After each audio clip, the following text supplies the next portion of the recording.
Shields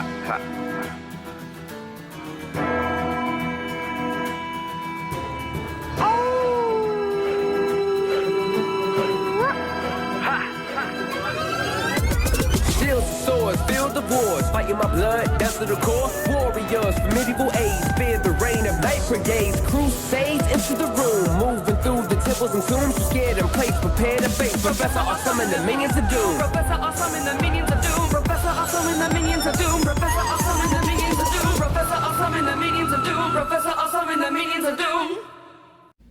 For obvious reasons, one of the ways that we measure the importance of Arthurian legend is through its influence on other works of literature. You know, the numerous times Arthurian legend gets retold, all the different ways that you have Arthurian allusions in there.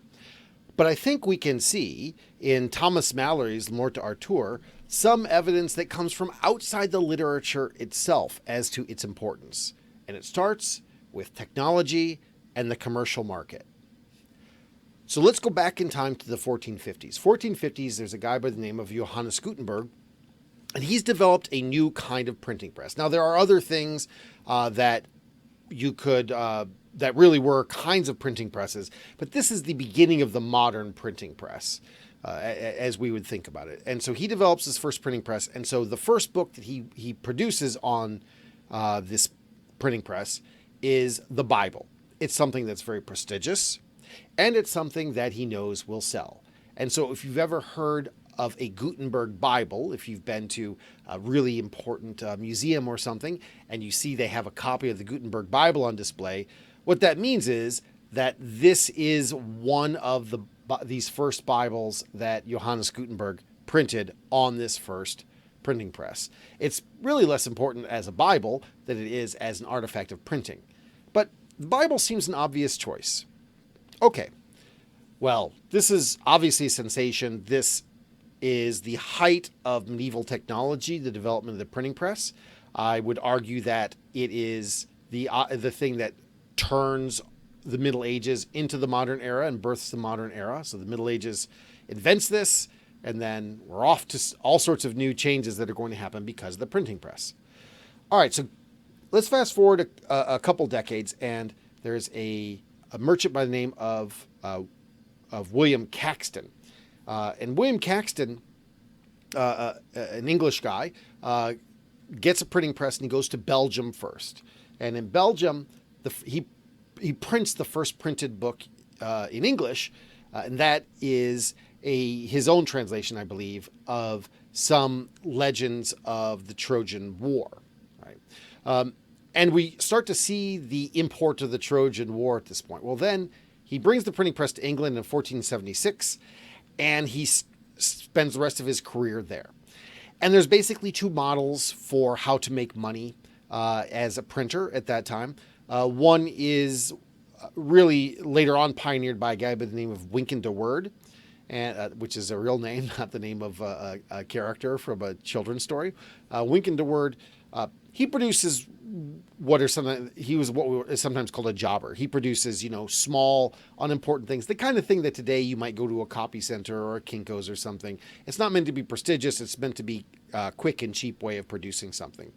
Whereas William Caxton, he's interested in, he thinks the real money is to be made in prestige books, right? And the truth is, and as it turns out, they're both right, because, if you look behind me here, you'll see that prestige books, still make money, but also everyone here has had to print things out, that are not prestigious, right? That we just need a lot of copies cheap and fast of. So both of those ultimately had their own place in the market. But William Caxton, he wants to do something that is prestigious and will make money. Now, the problem is that because of the political and religious situation in England, printing a Bible is not something that's really going to happen for really another half century, even in Latin or in English. So that's kind of off limits to him, or at least it's a little risky to do such a thing. So he's not going to do it. So he needs to come up with something else.